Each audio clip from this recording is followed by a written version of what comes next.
Linha de Frente. Olá, eu sou o Fernando Capês e está começando mais um Linha de Frente. Hoje, nossos convidados são Carol Curimbaba, Alessandro Negão, Juliana Frattini e Alexandre Bissoli. Muitos temas polêmicos e vamos começar já com um tema que está fervendo e é muito controverso. A oposição anunciou que conseguiu o número suficiente de assinaturas para instalar a CPMI sobre os atos de 8 de janeiro, chamados atos antidemocráticos. Mas o governo vê com desconfiança a possibilidade da investigação sair do papel. Aliados de Lula ainda não têm qualquer estratégia definida e aguardam a lista de nomes dos parlamentares que assinaram o pedido de criação da comissão para definir os próximos passos. Quais serão? Retirar as assinaturas? A base governista deve tentar reverter assinaturas de MDB e União Brasil, só para citar um exemplo, o que poderia inviabilizar a inconveniente CPMI.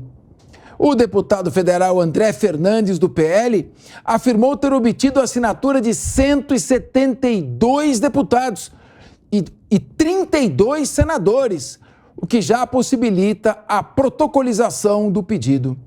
Lula, é isso mesmo, é contra a abertura da investigação, alegando que o colegiado serviria apenas para criar tumulto e dar palco aos congressistas da direita.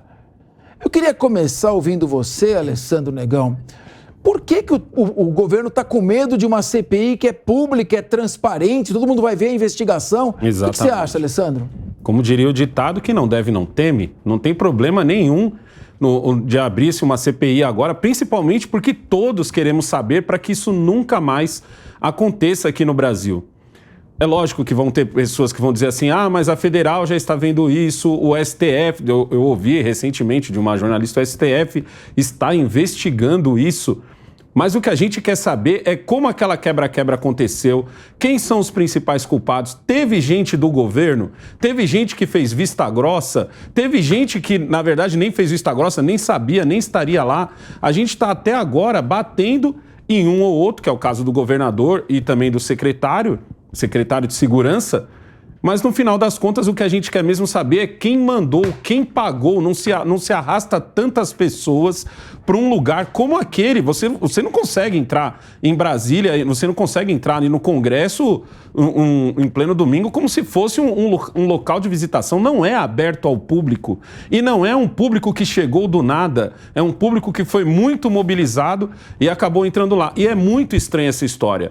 A gente precisa saber quem fez vista grossa, a gente precisa afastar as pessoas responsáveis e a gente precisa punir com rigor todas as pessoas que quebraram lá dentro e quem financiou essas pessoas. O deputado André Fernandes está certíssimo. Me estranha muito que a base do governo e o próprio presidente Lula seja contra isso. Eu entendo o lado dele de falar assim, eu acho que o presidente nessa hora diria, não, Negão, você tem que entender que a gente está num processo agora, início de governo, não seria legal uma CPI. Mas essa CPI não é contra o senhor.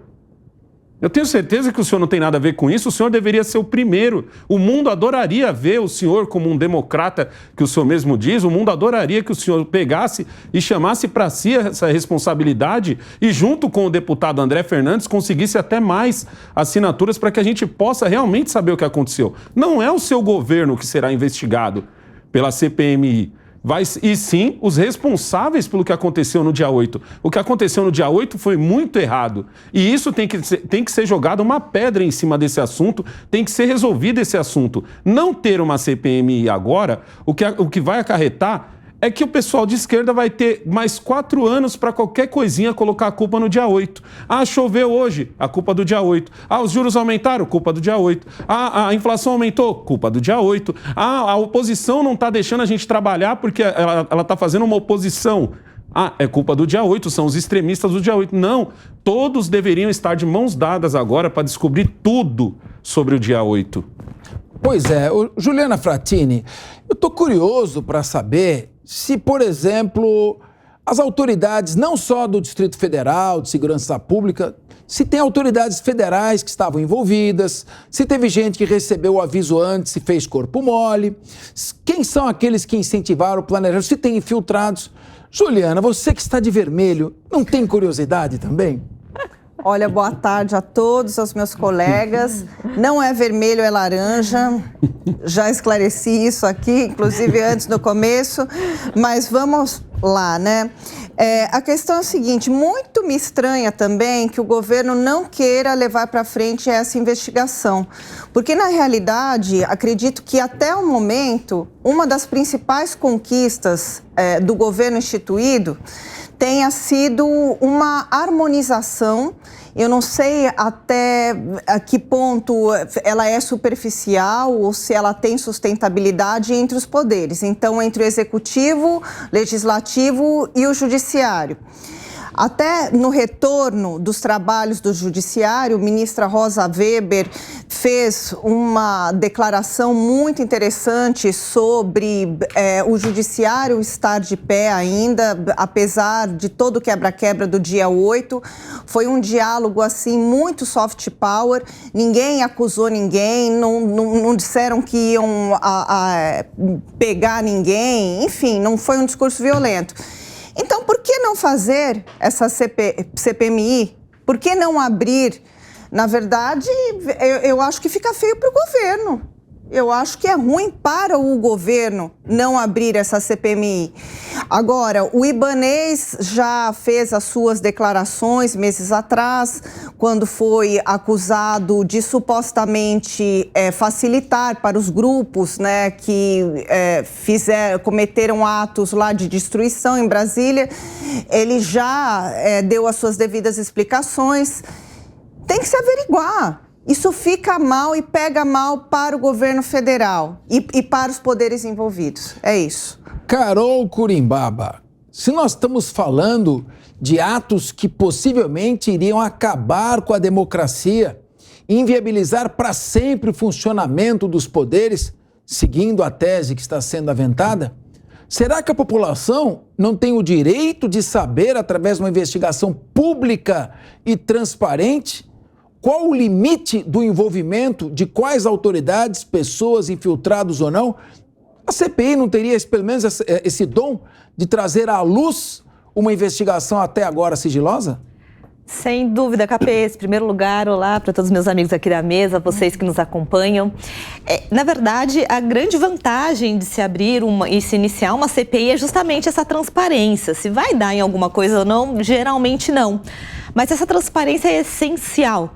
Mas eu fui buscar, e a primeira pergunta que você fez para o Negão, eu fui buscar por quê que o governo não quer, de fato, a abertura dessa CPMI, as duas, né, do Senado e a do Congresso. Lembrando que alguns deputados da base do governo, MDB, PSD, União Brasil, chegaram a assinar ali, sim, a favor da abertura. Mas por quê que eles não querem? Eu fui em algumas mídias mais de esquerda, porque é mais as mídias de esquerda que vão falar o motivo. E o governo, no final, é uma questão bem pragmática. Ele tem medo que essa CPMI, eu estou falando os motivos deles, que eu discordo completamente. Ele tem medo que essa CPMI vire, de fato, uma moeda de troca. Ou seja, que o pessoal, principalmente a oposição, vá lá, bate em cima dele, o governo perca força ali dentro e vire uma moeda de troca. Ó, a gente bate menos nisso e você libera aquilo. Acaba tudo virando uma moeda de troca. Outro ponto, o governo tem medo de criação de fake news, né? Principalmente falando da responsabilidade do governo atual quanto aos atos. Então ele tem medo que a oposição crie fake news e desestabilize a base do governo. E o terceiro e último ponto, o governo atual acredita que só estando dentro da Polícia Federal, o Supremo, já é o suficiente para descobrirem todos os problemas que tem por aí. Carol, me permita só uma dúvida. Se a CPI ela é pública, se os depoimentos são transparentes, Não é mais fácil ter uma fake news, uma investigação sigilosa, que os dados são vazados, do que numa investigação pública? Exatamente. E aí eu volto à frase inicial do Negão. Quem não deve não teme, né, Negão? Exato. E muitas pessoas foram presas, inclusive, né?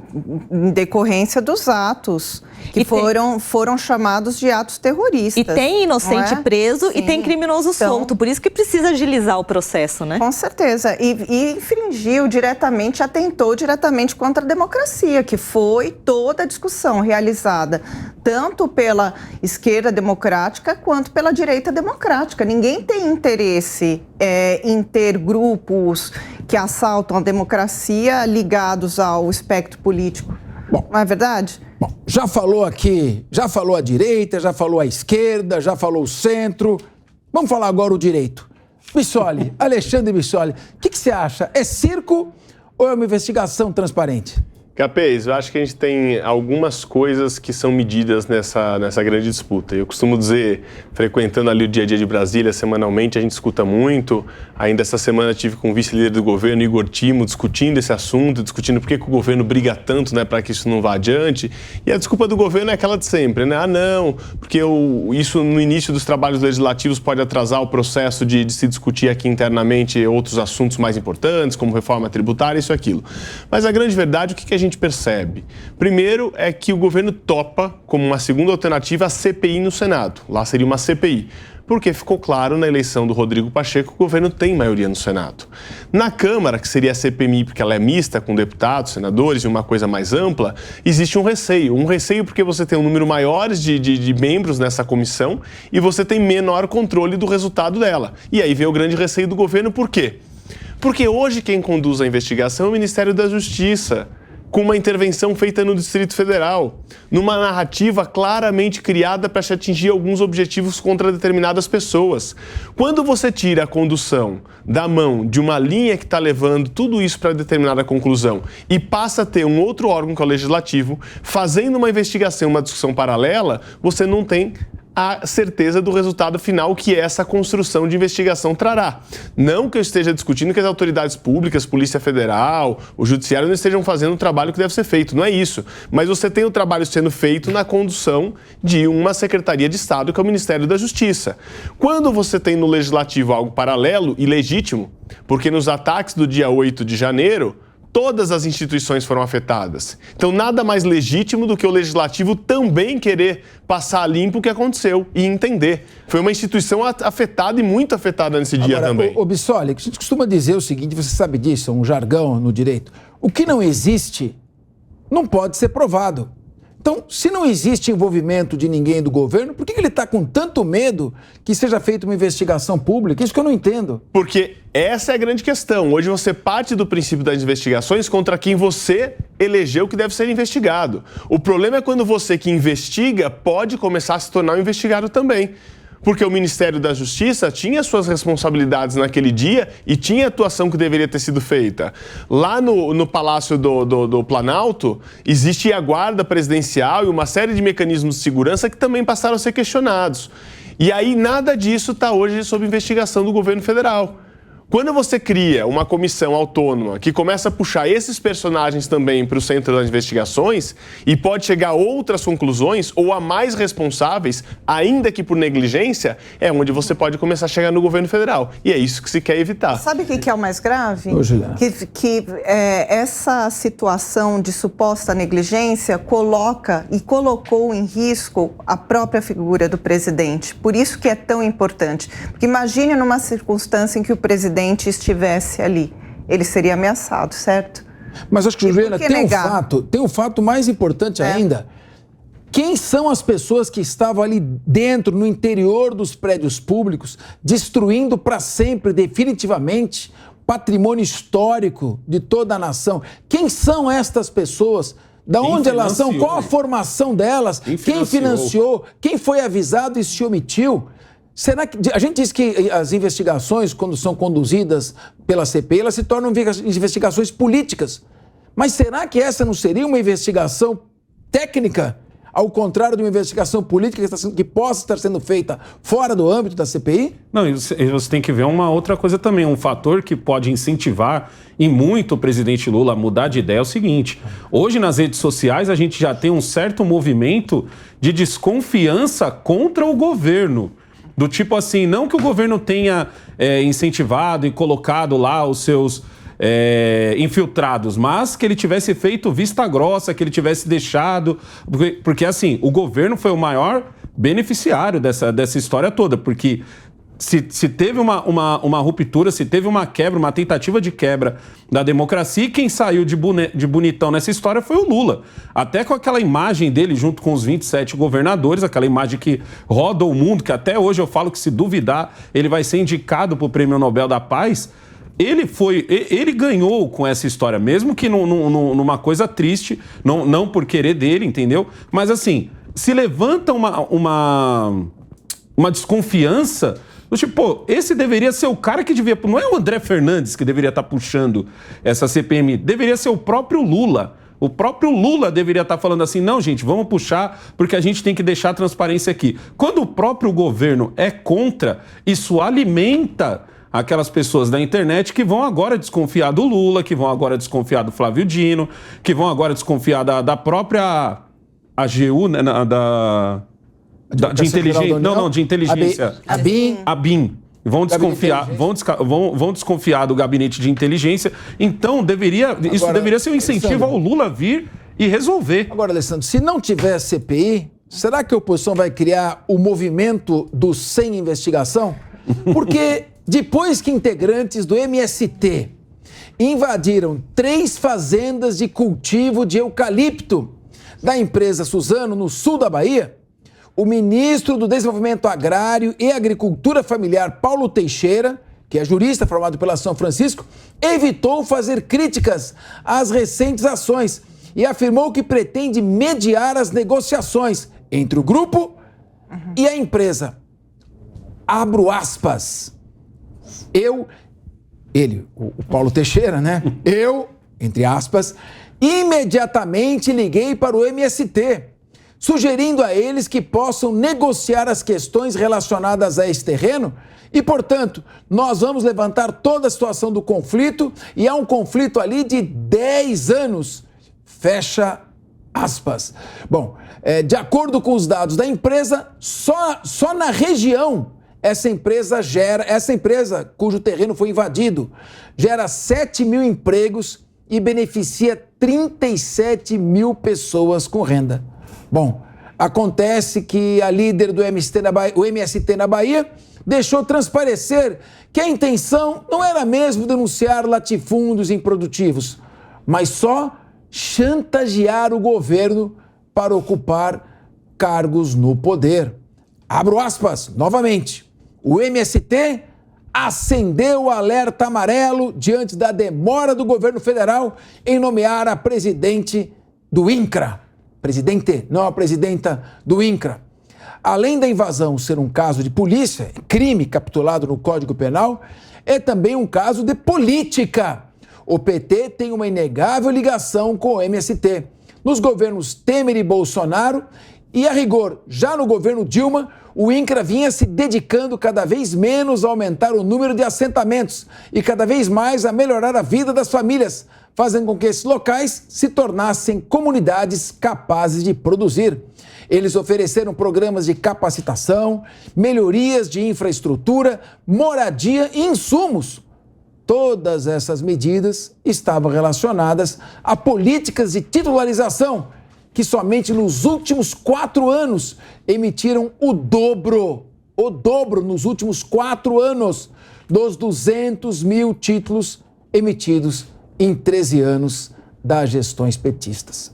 Depois das últimas invasões, o empresariado do agronegócio passou a cobrar medidas do governo federal. O governo, afinal de contas, tem que fiscalizar e garantir a ordem e o cumprimento da lei. Não é assim, Carol Curimbaba? Esse assunto é de assustar. Mas ele já foi avisado, né? O líder do MST ano passado falou, se Lula ganhar, nós vamos intensificar as invasões. E reiterou, agora que Lula ganhou, ele falou, agora em março, nós vamos intensificar mais ainda. Deixa eu passar um cenário básico aqui para a gente entender. No Carnaval, vocês se lembram que teve já a história do Carnaval Vermelho. Esse Carnaval Vermelho foi encabeçado por, eu vou colocar o nome certinho dele, Zé Rainha. Ele, na verdade, é um extremista. O maior criminoso agrário que existe na história do nosso país. E ele lidera justamente a Frente Nacional da Luta Campo e Cidade. Isso foi no Carnaval. Ele invadiu ali fazendas da região do Oeste Paulista. Ele já foi, na verdade, indiciado a 31 anos de prisão. Agora responde em liberdade, é claro, né? E ele deu o maior golpe, fez uma cooperativa, deu um golpe de cerca de 15 milhões no Estado brasileiro, sumiu, é aquela história maluca, mas enfim, tá aí e fez o tal do Carnaval Vermelho e vai continuar invadindo propriedades. E agora é a história do MST, que invadiu as terras da Suzano, que foi muito falado nos últimos dias.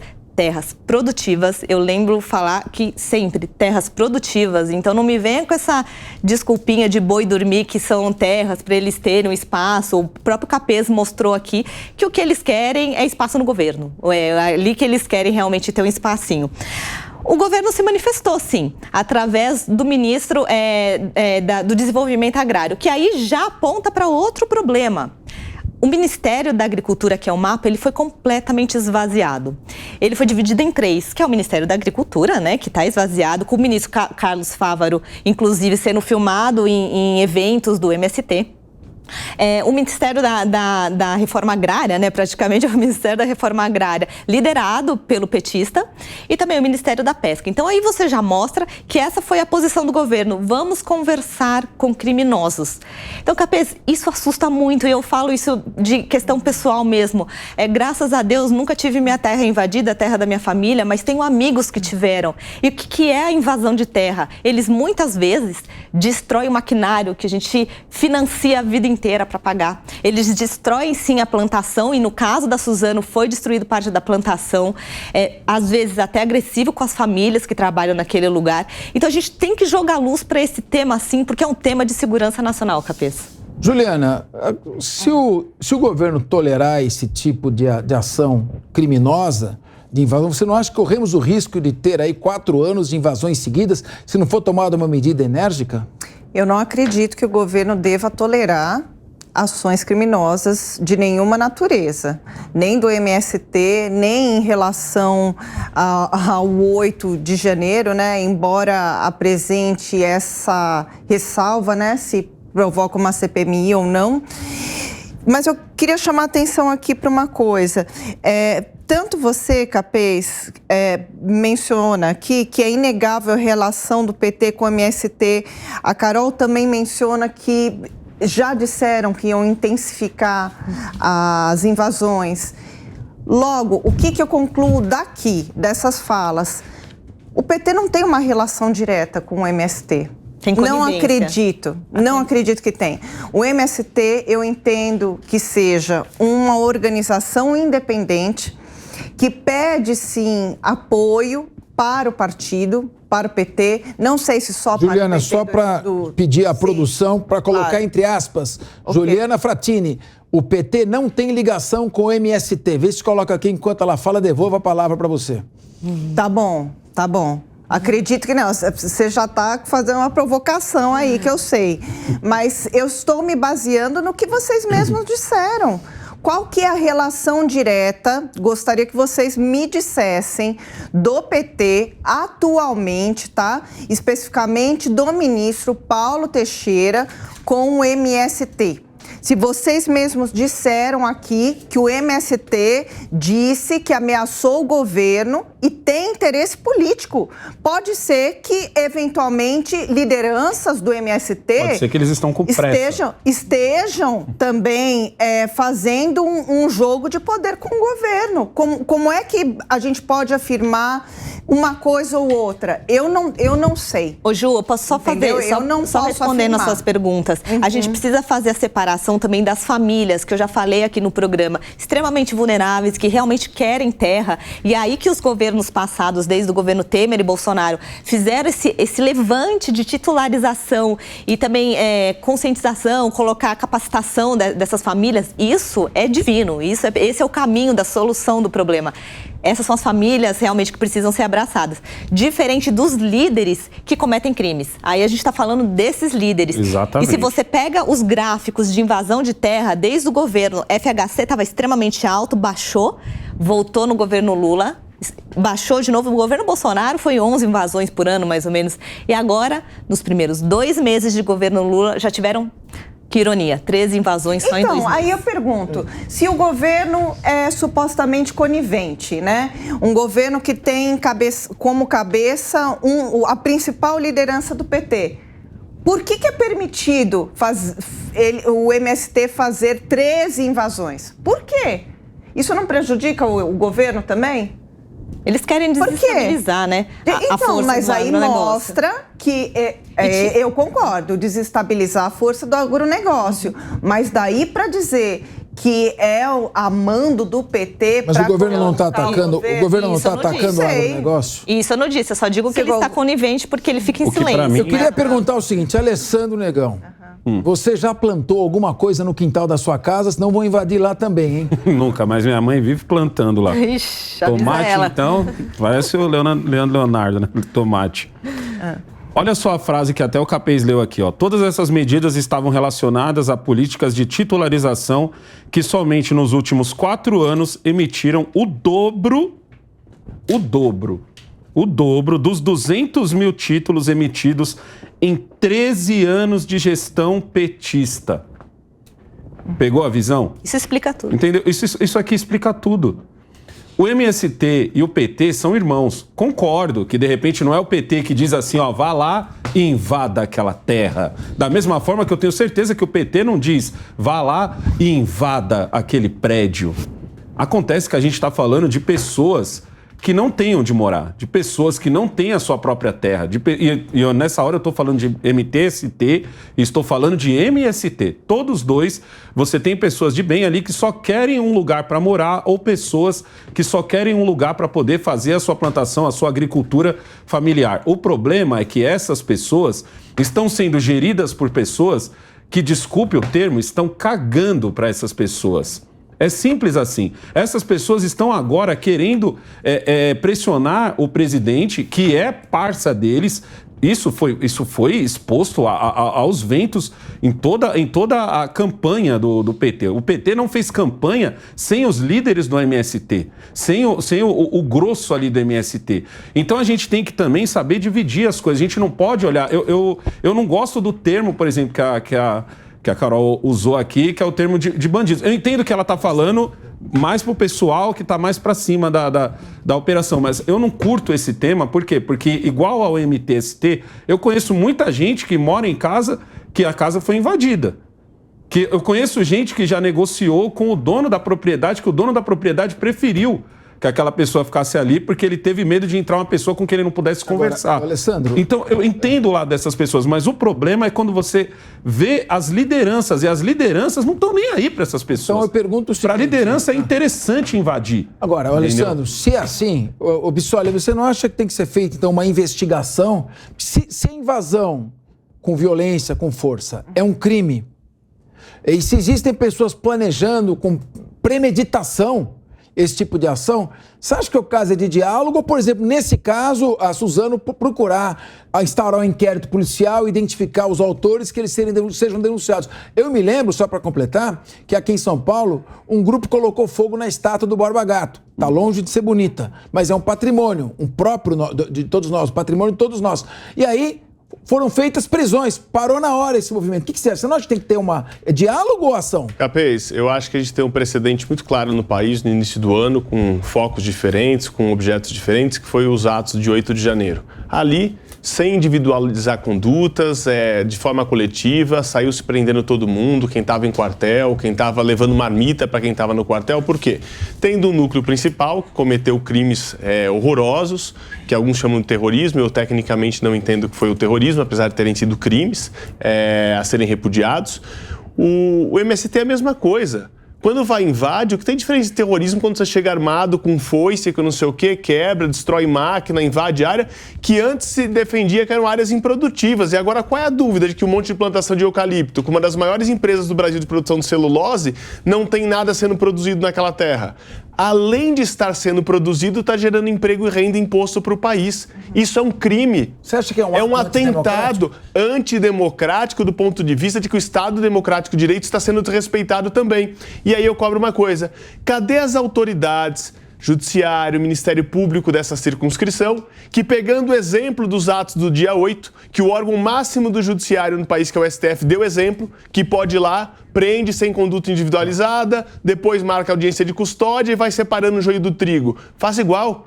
Vai lá, prende todo mundo, começa a fazer audiência de custódia, vai separando o joio do trigo, entende quem é o coitado que está lá com a boa vontade, como aqui foi falado, e eu acho que podem ter pessoas nesse sentido ali, e entende quem são os cabeças. Porque a hora que a justiça pesa em cima, como nos atos do dia 8 de janeiro vai começar a separar o joio do trigo, a gente faz o mesmo.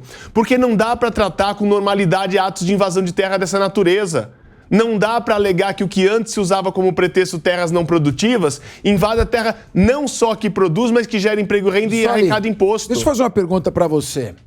Aqui comigo. O Código Penal brasileiro, no artigo 359, letra M de MST, descreve como crime tentar depor por meio de violência ou grave ameaça o governo legitimamente constituído. Parece que o motivo da invasão era forçar o governo a tomar uma atitude que ele não queria, não pretendia tomar. Já que estamos no mundo das interpretações extensivas, se é um ato antidemocrático, não tem que reagir, o Estado democrático não tem que reagir com energia contra esse tipo de ação? Com o mesmo peso, Capês. Por que isso?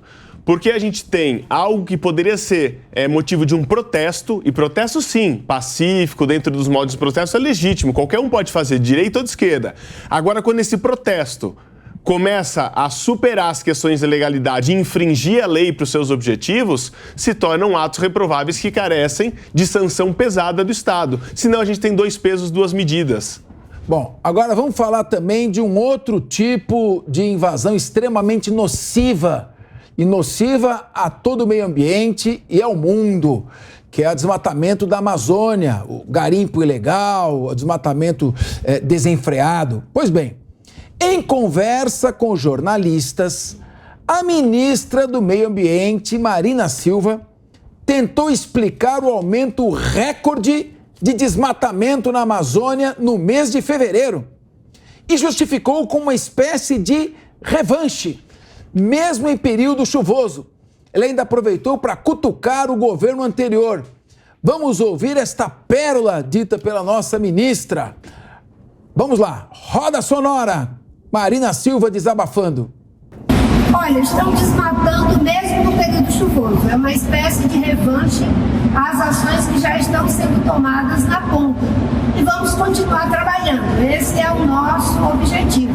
Nós não somos como o governo anterior, os dados são transparentes, as pessoas têm acesso aos dados em tempo real, exatamente para que a gente possa atuar de acordo com a gravidade do problema. Nesse momento, nós estamos identificando que tem uma ação criminosa, mesmo no período chuvoso, adiantando o desmatamento. Estamos nos preparando para fazer esse enfrentamento.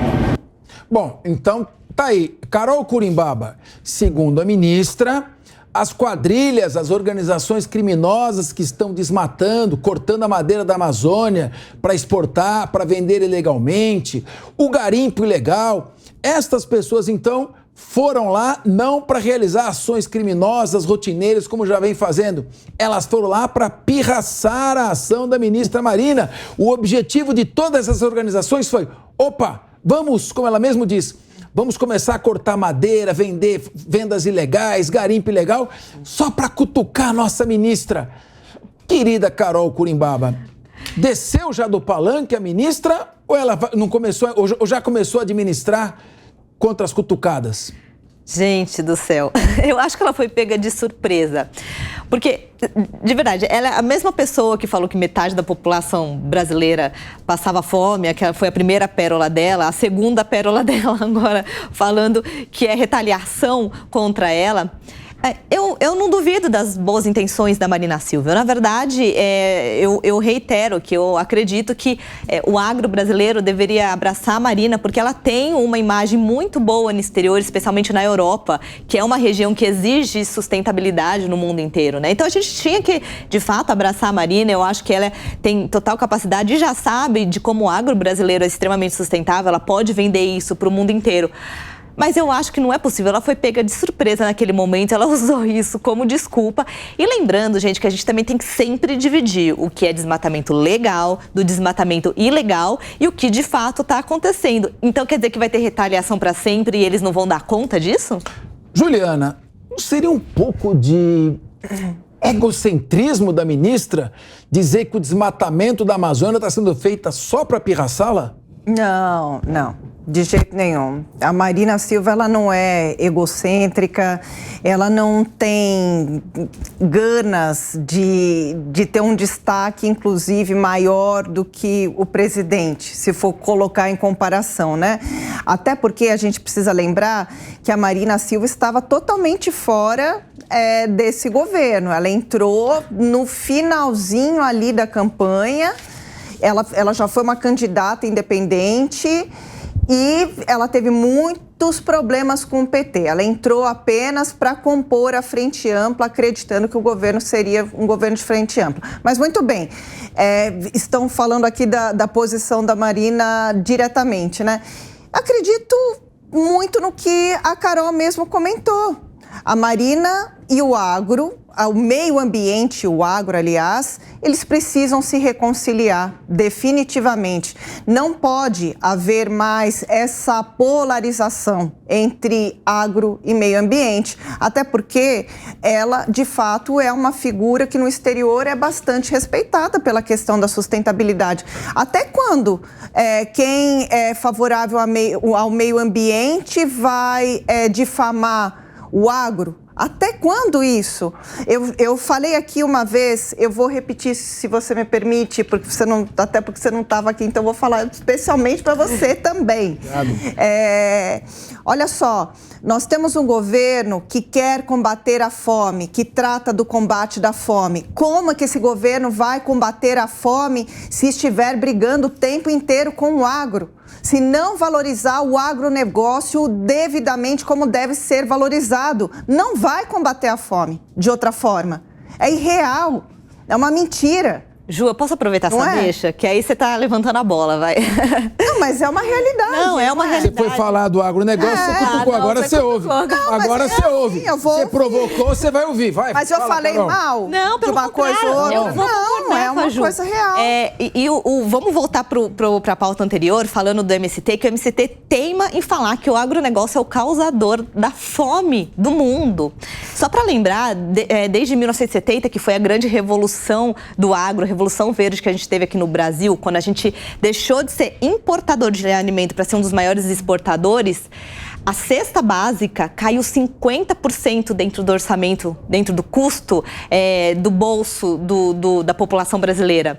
Então, o agro é o grande finalizador da fome. Inclusive, a gente falou em Prêmio Nobel da Paz, o indicado brasileiro para Prêmio Nobel da Paz é o cara que encabeçou esse movimento do agro brasileiro. Então, a Ju falou corretamente que não tem que ter essa briga. Essa briga é só mais uma questão política, ideológica. Eu acredito que a Marina devia andar nessa... Como eu achei que a Carol ia polemizar com a Juliana, fiquei decepcionado. Eu quero ouvir o Alessandro Negão. Alessandro, eu quero saber, dá para defender o meio ambiente só com discurso e chororô?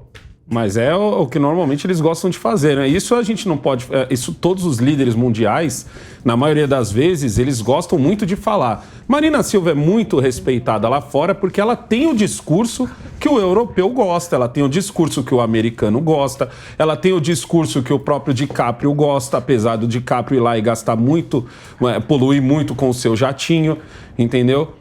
Mas eu concordo com a Carol, ela pode ter só o discurso, mas ela é bem vista lá fora. É importante para o agro abraçar essa história. Mas eu tô apostando nas brincadeiras aqui com a câmera desligada, eu aposto que a Marina Silva é a primeira ministra a sair. E não é porque ela não vai ser saída, ela vai desistir. Por quê? Porque ela vai enxergar que vai chegar um ponto em que essas coisas não vão casar. Olha o que essa mesa acabou de falar. É o agro que vai ser o responsável por acabar com a fome do mundo. O Lula deveria abraçar o agro, porque é isso. Nós vamos comer o quê? Mas o Quem agro vai produzir sustentável. é o agro. Não, óbvio. O agro sustentável. Exatamente. Mas o agro sustentável é o nosso agro. Tu entendeu? Porque senão a gente não exportaria. A Europa é sem massagem com esse tipo de ação. Se a gente for exportar sem provar que a gente cultivou certinho ali, a Europa não compra, não é, Carol? Exatamente. A Europa não compra. Então, a Europa já é o nosso selo pureza, vamos dizer assim. Então, a Marina tinha que abraçar, tinha que ajudar, mas aí a Marina vai esbarrar naqueles momentos em que, entre os outros, porque a gente vende barato também, a gente tem toda a tecnologia para poder produzir muito, então os outros fazendeiros de outros países vão apertar os seus governantes, que vão começar a colocar defeito no nosso produto. Hoje, o defeito é, eles estão desmatando. Então, mas como você sabe como você deu o selo pureza, entre aspas, para aquele produtor, e agora você está falando que aquele país desmata, fica meio esquisito, mas dá para entender porque é o produtor local daquele país que está apertando o seu governante, assim como os nossos vão apertar o Lula também por causa do MST. Faz parte da política. Mas eu acho que Marina, uma hora, vai começar esses embates e ela vai acabar saindo, porque ela vai perceber que esse governo é meio... Europa que fala que vai fazer, mas no final das contas não vai fazer, e é o nome dela que está em jogo. E antes que o nome dela surja junto com esse governo, que ela sabe que no passado já fez besteira, eu acho que ela sai. Ô Bissoli, você tá tão pessimista como o Negão? Você acha que sai mesmo a Marina ou você acha que a gente tem um caminho aí para proteger a Amazônia bem delineado? Olha, eu acho que o Negão colocou uma coisa interessante. Eu, conhecendo razoavelmente bem a ministra Marina, posso dizer uma coisa. Ela, se por algum momento se sentir ameaçada nas suas políticas, que são muito caras do ponto de vista de sustentabilidade do governo, não comprar as pautas, não levar adiante ou colocar sob ameaça, ela sai do governo. Ela não precisa de cargo. Quem conhece a Marina sabe que ela nunca olhou para algo pensando se aquele cargo vai dar remuneração ou não, vai dar espaço para pessoas próximas a ela ou não. Ela tem uma pauta que ela é muito convicta durante a sua vida e a sua trajetória. Quando aquela pauta é colocada em xeque, ela pede para sair e faz aí, no momento adequado, as suas explicações e as suas críticas. Agora, a fala dela, eu acho que foi talvez uma utilização do termo equivocado. Eu acho que o que quis se dizer ali, e aí trazendo um pouco o que a Carol trouxe, que era essa necessidade do agro e do meio ambiente andarem de forma conjunta para que o Brasil ganhe com isso fora, é que você tem a possibilidade do chamado desmatamento de forma controlada ou legal, e tem aquele que é totalmente criminoso. Ou seja, uma coisa é você, com novas tecnologias e conversando com o agro, utilizar áreas de convívio e de proteção em que você consiga preservar e desenvolver economicamente algumas coisas naquela localidade. Já existem técnicas e soluções para isso. A outra é aquele criminoso que vai lá e quer invadir, derrubar e sair ganhando dinheiro sozinho em cima disso, que é prejudicial para o próprio setor agro do Brasil. O que eu acho que ela quis dizer é o seguinte: sabendo que a fiscalização será numa régua muito curta do ponto de vista de não permitir que isso aconteça do ponto de vista legal, corre lá e faz-se antes. É como alguém anunciar, vai ter uma fiscalização de ambulante nas ruas de São Paulo. Os ambulantes com as suas mercadorias ficam até mais tarde aquele dia vendendo. Então, o que eu acho que ela quis dizer, e não estou aqui com a explicação dela para dizer, olha, sabendo que a gente vai apertar a fiscalização sobre isso, estão antecipando as suas ações para tomarem vantagem antes que sejam pegos. Acho que foi isso que ela quis dizer. Do que revanche. Acho que o termo utilizado foi equivocado. Bom, seja como for, aqui na mesa, críticas e brincadeiras à parte, todos, a unanimidade quanto ao respeito da história da ministra Marina Silva, sobretudo na proteção do meio ambiente, em especial da Amazônia. E é por essa razão, ministra, que eu queria lhe fazer uma sugestão. Procure o Procurador-Geral da República, Dr. Augusto Aras. O Ministério Público Federal está implantando um amplo regime de proteção da Amazônia. Foram destacados 30 ofícios, 30 novos procuradores da República só para cuidar dessa região da Amazônia, não apenas do Pará e da Amazonas, mas entrando em Rondônia, Roraima, no Acre, no Pará, como eu disse. Além disso, o Ministério Público Federal, com seu próprio orçamento, sua própria dotação orçamentária, adquiriu 32 embarcações, 2 aeronaves, está trabalhando para a implantação do 5G, para permitir acesso a toda a Amazônia, de maneira que não há motivos para desânimo, nem para fazer esse tipo de crítica que está muito aquém da sua história. procure o Ministério Público Federal e faça um trabalho consistente que esteja à altura da sua história e do respeito que temos pela sua pessoa. Capês, a gente só não sabe discutir isso no último programa de sexta, se é o procurador-geral Aras ou se é a Lindora, né? Porque ele anda meio sumido, a gente não sabe se está de férias, se está ainda na função. Eu digo para você, Procurador-Geral da República Augusto Aras é um grande divisor de águas no Ministério Público e implanta uma ação técnica e não política. Por isso que muitas vezes ele é criticado, mas aos poucos a verdade está aparecendo. Nesta semana, o deputado federal Ricardo Salles, olha aí, nosso ex-ministro do Meio Ambiente, se lançou como pré-candidato do PL à prefeitura da cidade de São Paulo. Salles, que foi o fundador do movimento Em Direita, já reforçou que ele é candidato ligado ao ex-chefe do executivo Jair Bolsonaro, medida que demonstra lealdade do mesmo partido e oposição ao candidato Guilherme Boulos, já está querendo aí polemizar. Vamos ouvir. Roda sonora, Ricardo Salles. Com certeza nós somos a candidatura do grupo do presidente Jair Bolsonaro. Esse é o nosso grupo, o grupo do presidente Bolsonaro, com muito orgulho nosso. São Paulo, ao que tudo indica, terá de um lado o deputado Guilherme Boulos, representando a esquerda, e toda a visão do Guilherme Boulos, que na minha opinião é a visão mais atrasada que poderia haver para a cidade de São Paulo. A nossa alternativa para a cidade de São Paulo é seguir o modelo de Nova York. São Paulo adotar o modelo do prefeito Rudolph Giuliani, que foi o modelo do tolerância zero. Olha só, gente, se por um lado nós temos agora a candidatura do Ricardo Salles, pelo menos já a pré-candidatura, se lançando até cedo demais, que representa a direita avançada, por outro lado eu gostaria de ouvir aqui a esquerda moderada, que, como ela já disse, não está de vermelho, está de laranja. Juliana Frattini. Bom, muito bem. Eu não vou fazer nenhum tipo de crítica ou provocação ao candidato, né? Ao candidato Salles. Mas vou chamar a atenção para a fala dele em relação à candidatura ser uma candidatura de Jair Bolsonaro.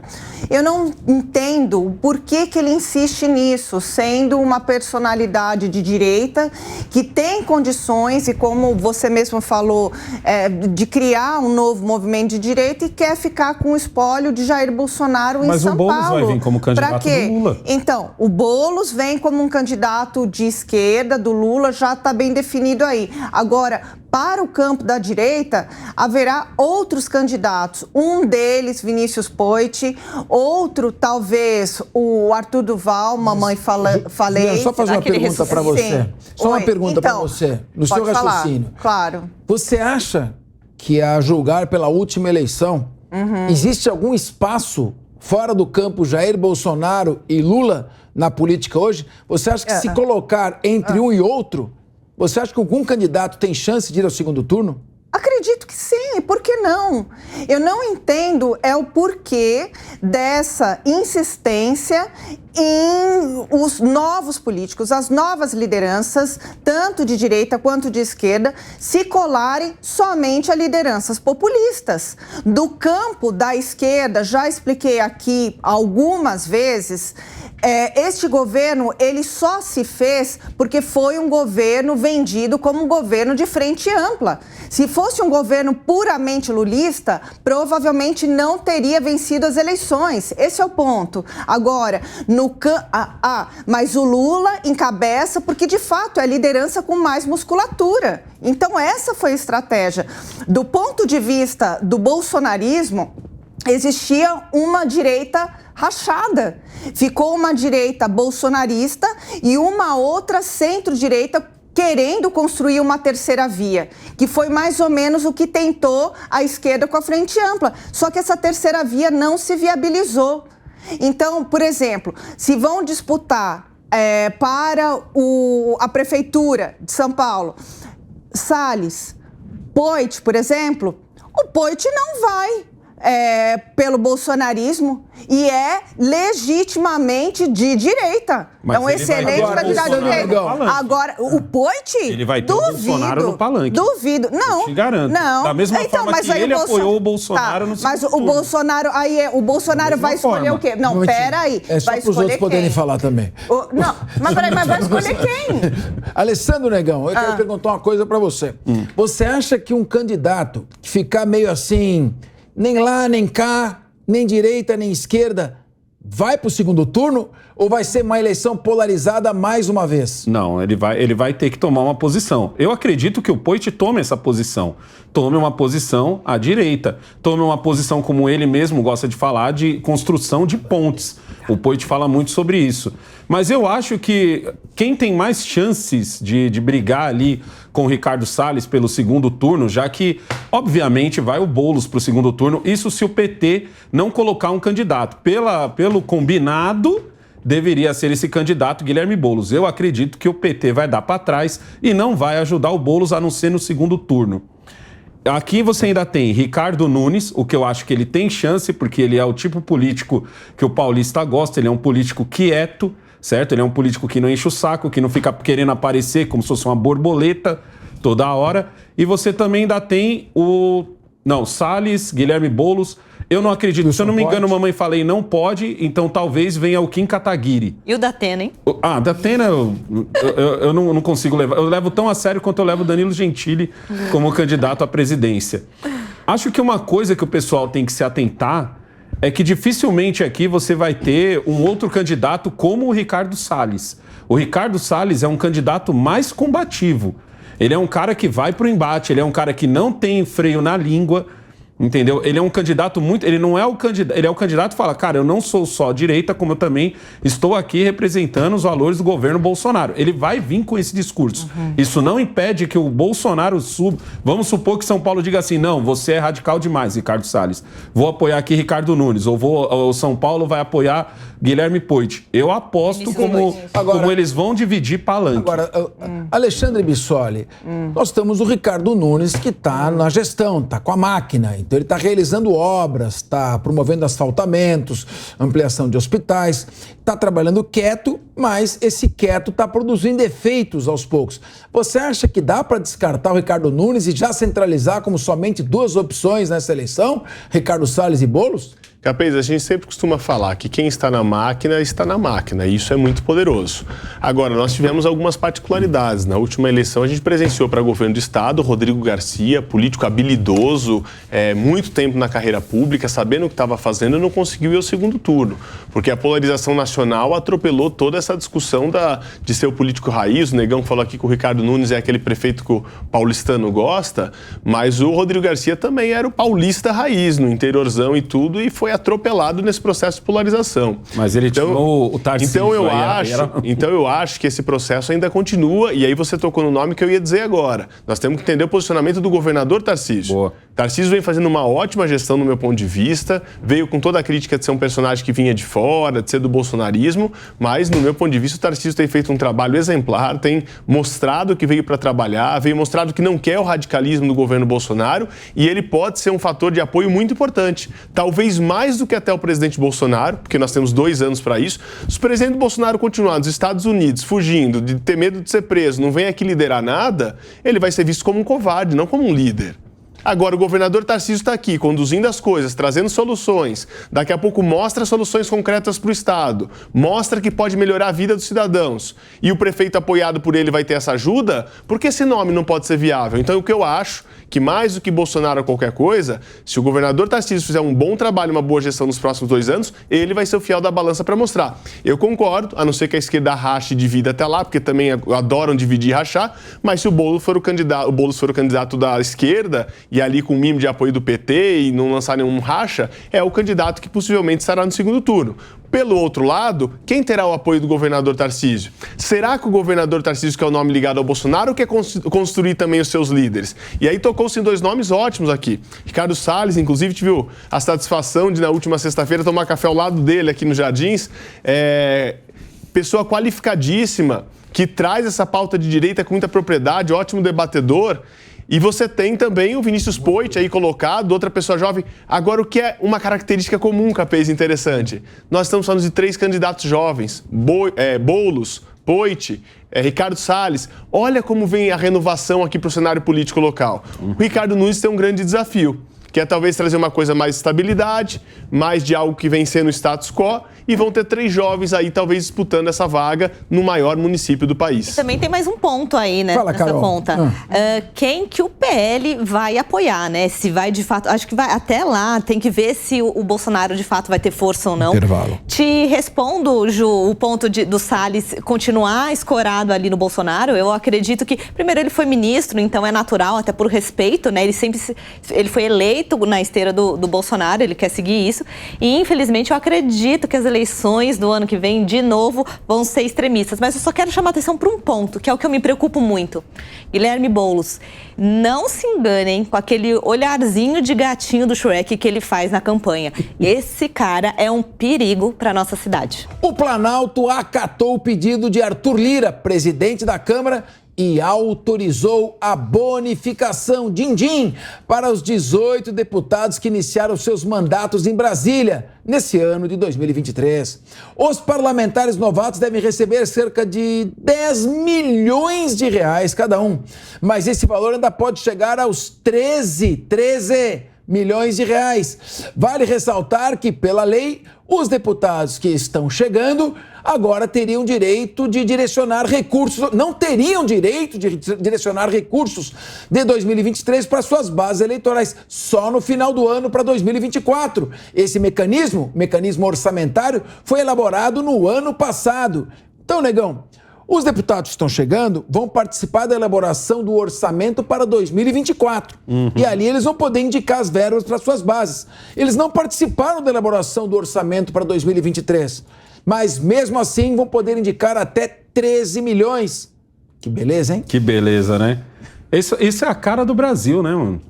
Certo seria que continuasse do jeito que estava. Mas agora que foi passado desse jeito, que parece mais uma espécie de compra, muito entre aspas, vamos ver como que cada um vai reagir nesse ponto. Eu acredito que os deputados daqui de São Paulo, vou falar porque a gente mora daqui, gostaria que eles dessem uma boa olhada para o que está acontecendo lá no litoral de São Paulo e pudessem, de alguma forma, dar uma ajuda. Tudo bem que parece que eles só vão poder usar no final do próximo ano, mas isso é uma coisa que sempre acontece na Baixada, é uma coisa que está sempre recorrente. Espero que eles possam ter a coerência de poder trazer esse dinheiro para cá e não usar o dinheiro só naqueles locais onde eles foram votados, que normalmente é o que o deputado faz, né? Deixa eu ver, tal lugar tá precisando? Tá precisando muito. Ah, mas tal lugar não votou em mim.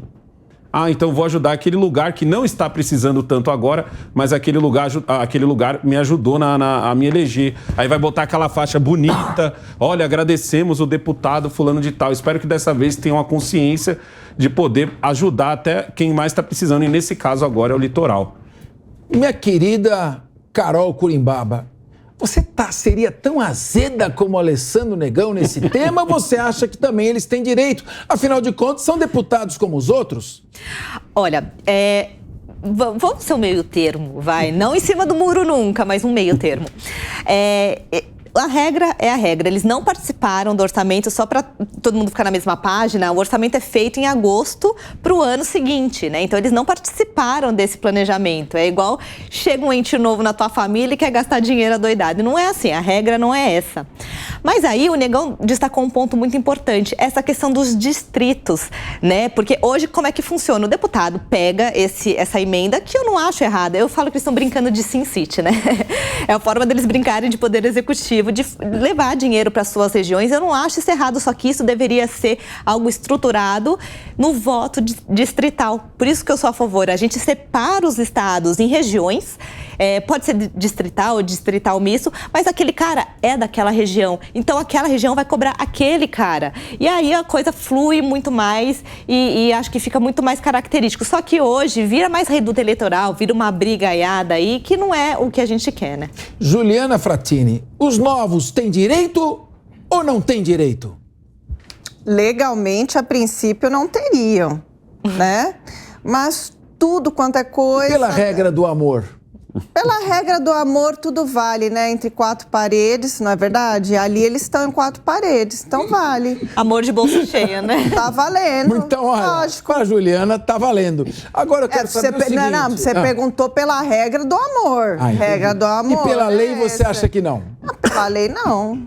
A lei é clara. Agora, Juliana, eu queria perguntar, quero ver como é que vai sair dessa o Alexandre Bissoli, que ele é advogado de mais da metade dos deputados.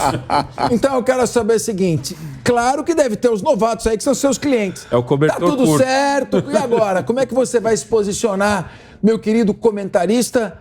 É advogado, além de jurista, Alexandre Bissoli. Pode ou não pode? Capês, esse é o preço da eleição do Lira com quase 500 votos. Ele se mostrou quase que um primeiro-ministro.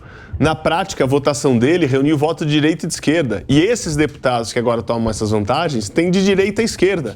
Isso não tem nem a ver com bancada de lado ou de outro lado. Isso mostra o que foi o orçamento secreto no país e o poder que deu ao presidente da Câmara, Arthur Lira. Ele conseguiu a votação que teve e continua mandando no orçamento, mesmo o STF tendo ido lá, votado a irregularidade, continua achando jeitinho. Isso mostra que a gente tem ainda o poder legislativo, mais precisamente a Câmara dos Deputados e o seu presidente, uma figura muito forte no país e que vai continuar fazendo o presidente da República, seja ele quem for, refém das suas ações. Perfeito. Muito bem. Uma pausa nos problemas nacionais e vamos agora a um tema que interessa a todo mundo. O futuro da humanidade, o que os nossos netos verão. A guerra na Ucrânia completou 1 ano na semana passada e o Brasil segue com sua posição de neutralidade em relação ao conflito. Mas a ideia do governo de ser intermediador de um plano de paz causa descontentamentos entre americanos, europeus e ucranianos. O Brasil tem boa relação política e comercial com os Estados Unidos e com toda a União Europeia. Mas, ao mesmo tempo, tem a Rússia como uma importante parceira dentro dos BRICS, principalmente na importação nossa de fertilizantes da Rússia. Até que ponto o Brasil pode se manter nessa posição de neutralidade? Apesar de ficar em cima do muro, o Brasil pode ter um papel importante na guerra. O vice-ministro das Relações Exteriores da Rússia, Mikhail Galizini, disse que Moscou está analisando a proposta de paz feita pelo presidente Lula para acabar com o conflito. Abre aspas. Tomamos nota das declarações do presidente do Brasil sobre o tema de uma possível mediação, a fim de encontrar caminhos políticos para evitar a escalada da guerra na Ucrânia. Fecha aspas. Me engana que eu gosto. É óbvio que a Rússia não vai parar essa guerra e não há qualquer proposta de paz que possa demovê-la dessa iniciativa. Moscou está iniciando uma ação totalmente destrutiva na Ucrânia. No início desta guerra, desta invasão, a Ucrânia tinha 37 milhões e 500 mil habitantes. Hoje, ela está com 22 milhões. Recentemente, saíram 10 milhões que não pretendem nunca mais voltar para o país. Não se sabe sequer se a Ucrânia se tornará um país viável quando terminar essa guerra. A Rússia não faz uma guerra de invasão ou geopolítica. É uma guerra existencial. Ela já ocupa 15% do território ucraniano, que é a região de Donbass, aí Luhansk e Donetsk. Já está quase avançando em Bakhmut, que é uma cidade que não tem muito interesse estratégico, mas é imprescindível como cabeça de ponte para prosseguir esta invasão. Os Estados Unidos e a União Europeia já sabem que erraram, que estão num pântano, que induziram a Ucrânia a entrar numa situação quase que irreversível. Zelensky não tem também como voltar atrás. Não se sabe como essa guerra pode parar. Ela está numa escalada terrível. Não adianta enviar tanques, ainda que sejam tanques Leopard avançados da Alemanha, porque essa é uma guerra de artilharia. O exército, as forças ucranianas estão no esgotamento total. Não tem munição, recebem de cerca de 20 mil bombardeios diários pela Rússia e, infelizmente, para o povo ucraniano, as perspectivas são terríveis. Os Estados Unidos, repito, e a União Europeia erraram ao avançar as fronteiras da OTAN até as portas do território russo e fazer da Ucrânia uma cabeça de ponte para estes ataques. Lamentavelmente, pouco resta. No que diz respeito, eu vou perguntar agora à mesa. A posição do Brasil de não enviar armas à Ucrânia, de apenas fazer uma censura política, diplomática à invasão da Rússia, é correta ou não? Lembrando que a Alemanha acaba de vetar a exportação de 28 blindados brasileiros para as Filipinas, porque nesses blindados há componentes e tecnologia alemã. E é necessário unanimidade para autorizar a exportação. O Brasil começa a sofrer boicotes na área comercial. Alexandre Bissoli, como é que vamos sair desse imbróglio? Pobre Ucrânia, pobres ucranianos. Capês, eu queria nesse assunto trazer um holofote para um pano de fundo e para uma grande estratégia que está acontecendo.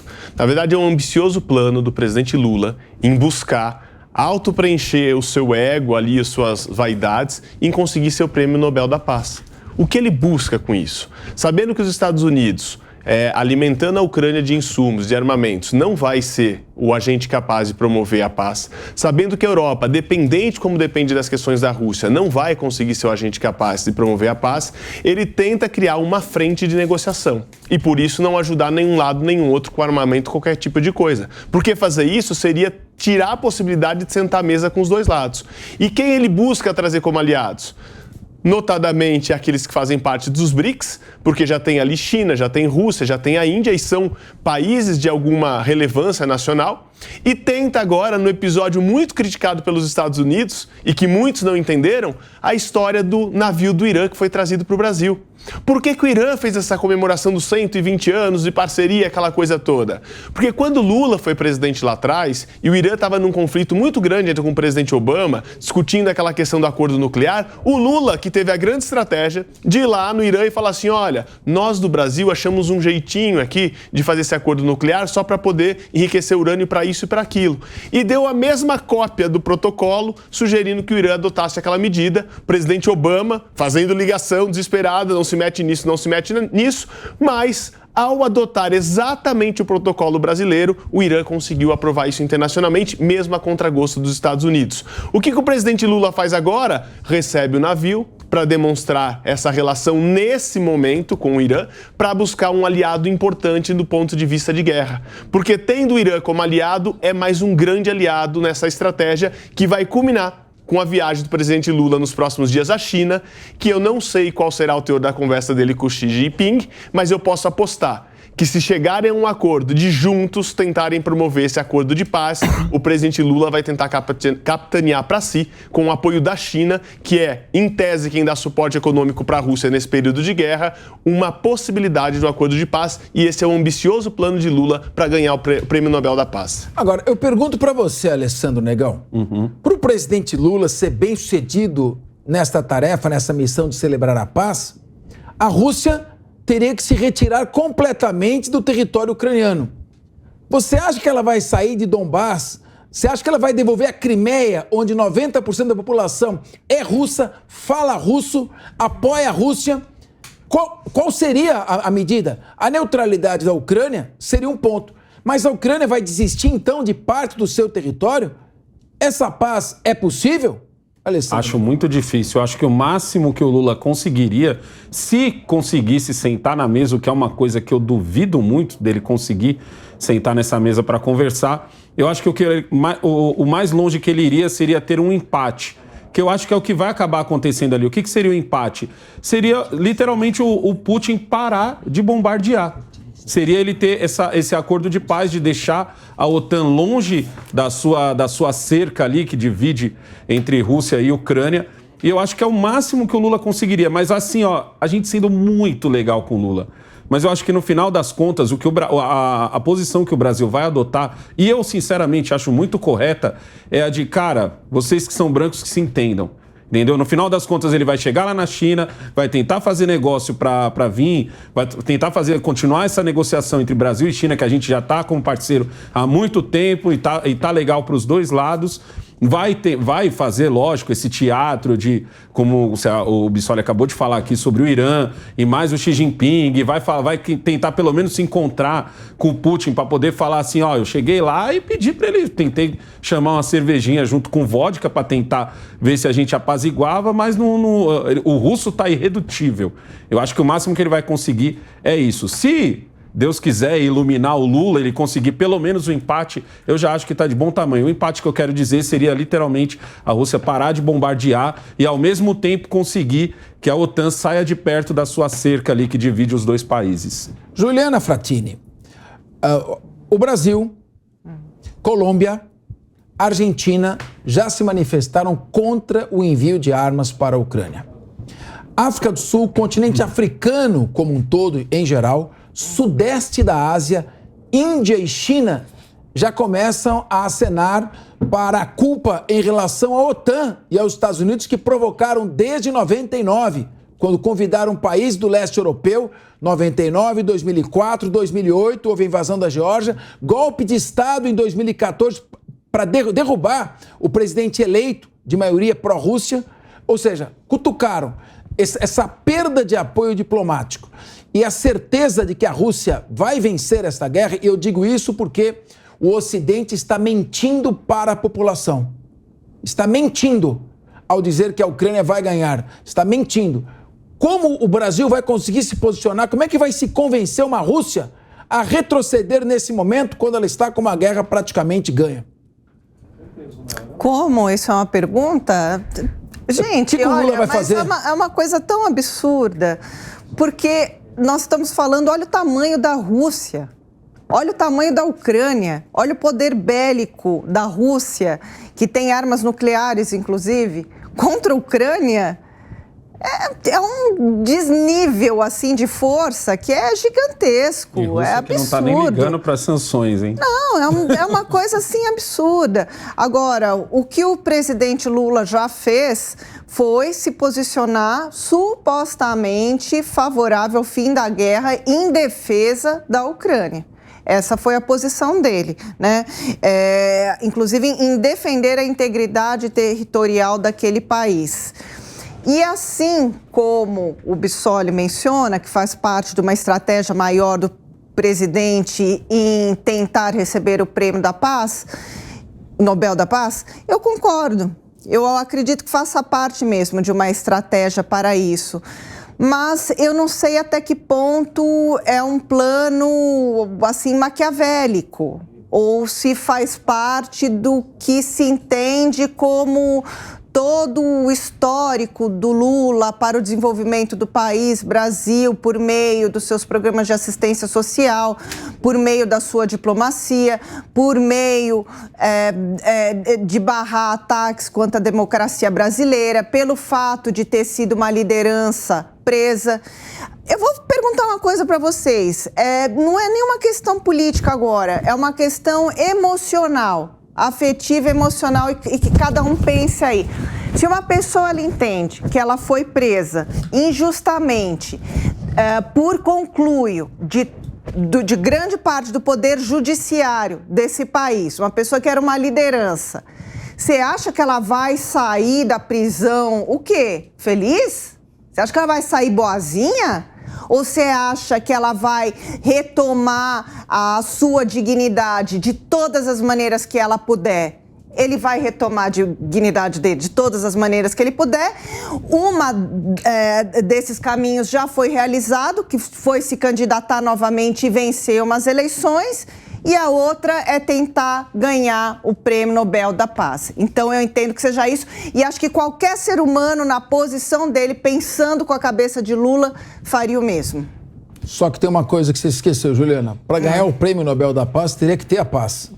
Eu concordo. E não vai ter paz. Mas não vai ter paz porque a Rússia não tem interesse. Só uma observação. Eu ter falado que é um plano não significa que ele vai conseguir, tá? Eu tô dizendo que é o plano dele. Não, eu tô falando como eu entendo isso que ele pensa. Juliana, isso no direito penal chama tentativa inidônea ou inadequada, também conhecida como crime impossível.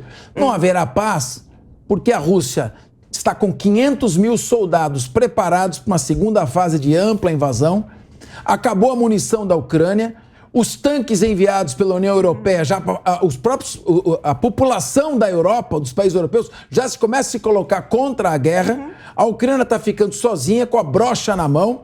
E as sanções econômicas, essa é a verdade, nem arranharam a Rússia, porque ela está exportando para a China e está exportando para a Europa. É uma guerra desleal. Clandestinamente através de outros países. É uma guerra completamente assimétrica. Exato, O senhor concordo. Joe Biden e o senhor Zelensky foram muito inábeis. Eu digo o seguinte, mas o Putin não deveria ter invadido. Se o seu filho está colocando a mão, o braço na jaula do tigre, você vai chamar a atenção do tigre ou puxar o seu filho para fora? Agora eu quero ouvir a Carol Curimbaba, que fala muito sobre o agronegócio.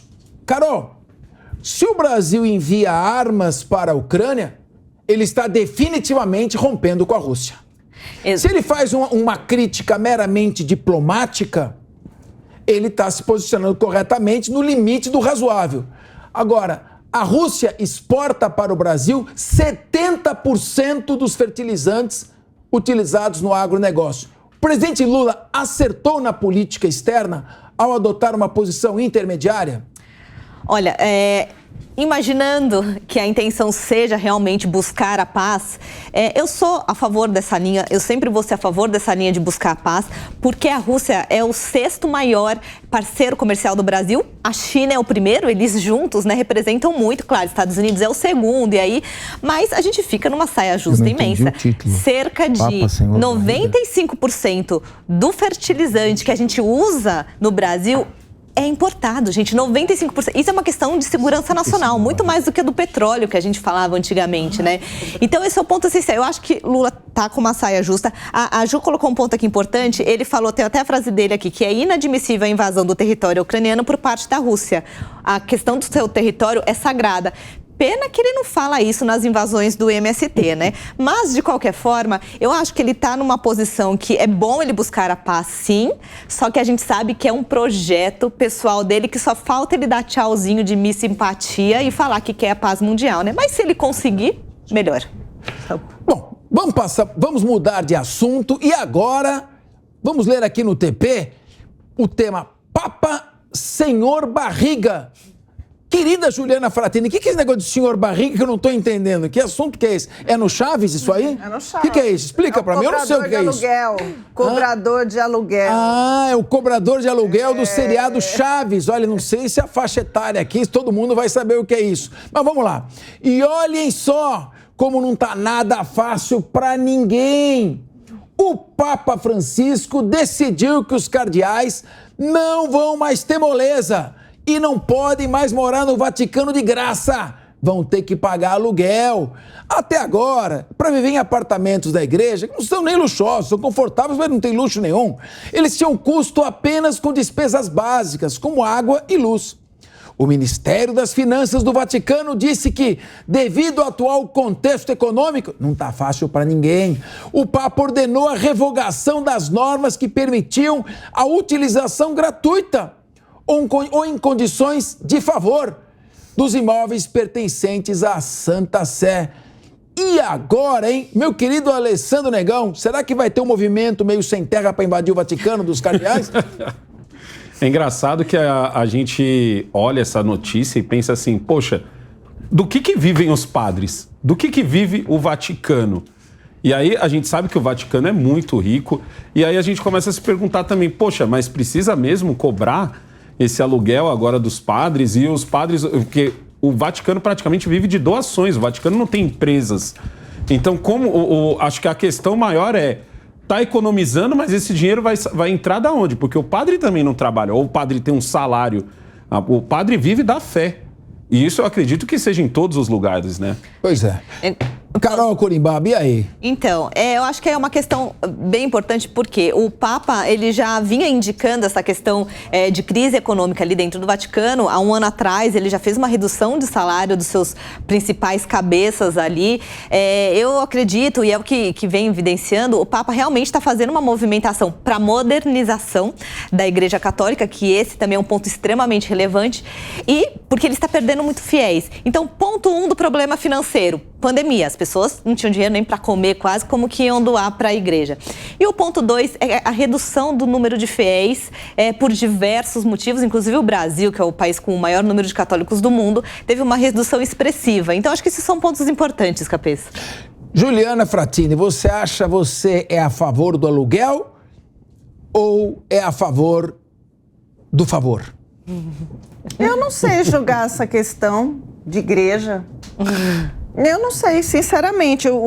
Pelo lado aqui da modernização, é que ele inclui práticas o quê? Neoliberais na igreja? Não sei se isso é bom, se é ruim. Práticas de austeridade, é isso que ele está. Podiam mandar o Papa para ministro da Fazenda da Argentina, hein? Eu não sei se é bom ou se é ruim. Eu sei, eu tenho uma coisa que eu sei. Só nessa economia. Que é uma curiosidade. Eu estive no Vaticano no ano passado. O Vaticano tem uma lojinha do Vaticano lá dentro que tem sabonetes, essências de casa, perfumes para casa, um monte de coisa, com o cheirinho do Papa. O Papa, juro por Deus, juro. Pelos anjos, pelo Papa mesmo. Ele escolheu todas as essências dos cheirinhos, da casa, do sabonete, eu comprei. Quando eu tô com Montenhaque, eu passo lá, o sabonete do Vaticano. Verdade. Marqueteiro. Bom, agora eu pergunto para você, meu querido Alexandre Bissoli. Há duas realidades incontestáveis na vida. A beleza do universo e o boleto que vence no final do mês. As contas têm que ser pagas. Será que está errado o Papa ou será que realmente a situação apertou? Olha, Capês, eu diria algo para ser bem rápido aqui no nosso final de programa. Não está fácil lá na Argentina, mas não está fácil para o Papa argentino também. Se o Vaticano está assim é porque não está fácil para ninguém. Realmente, olha, mas que essas medidas de austeridade, né? Que essas medidas de austeridade possam frutificar e chegar aqui também no Brasil, porque nós temos que manter o nosso equilíbrio fiscal. E equilíbrio fiscal se mantém gastando menos do que se arrecada. Se você continua gastando, ampliando despesas e quer cortar impostos, uma hora a conta chega. Então me parece, não é, Alessandro, que pelo menos sob o ponto de vista, vamos dizer, metafísico, sob o ponto de vista lógico, o Papa está correto. Claro, como disse a Juliana, a gente não sabe quais são as especificidades do Vaticano, é difícil comentar isso. Mas, de qualquer maneira, se ele está fazendo, é porque ele está querendo manter o equilíbrio fiscal no Vaticano. E se a Santa Sé está dando a dica, você não acha que temos que copiar isso no Brasil? Não só acho, como acho também que o Papa podia dar uma olhada também nos camaradas dele aqui, né, e parar de passar a mão na cabeça deles também, como a gente vê em toda a América Latina. O Papa passa muito a mão na cabeça deles. Acho que isso daí também poderia ser copiado para cá, né? Como a própria Carol disse, seria legal que o Papa desse um toque no seu amigo lá da Argentina e dissesse: ô, vocês estão gastando demais aí, o seu povo vai começar a passar fome. Acho que isso deveria ser uma prioridade muito maior do que olhar se os padres estão pagando o aluguel em dia ou não, ou vão pagar o aluguel em dia ou não, né? De qualquer maneira, Papa Francisco, a prioridade mesmo é que o mundo possa se unir em torno de orações, pedindo a proteção de Deus no momento tão difícil da humanidade, no momento em que a Europa atravessa a maior guerra desde o confronto da Segunda Guerra Mundial. Isso é o mais importante e nós contamos com as suas orações, com a de todos aqueles que são homens de bem, que querem a paz e pregam a união. E que assim seja. Vamos encerrando o programa de hoje. Muito obrigado pela audiência.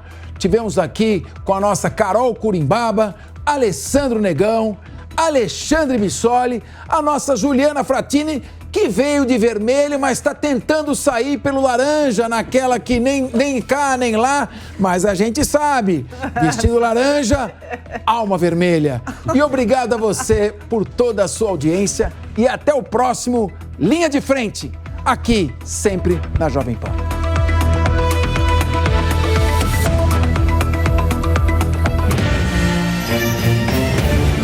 Linha de Frente. A opinião dos nossos comentaristas não reflete necessariamente a opinião do Grupo Jovem Pan de Comunicação. Realização Jovem Pan News.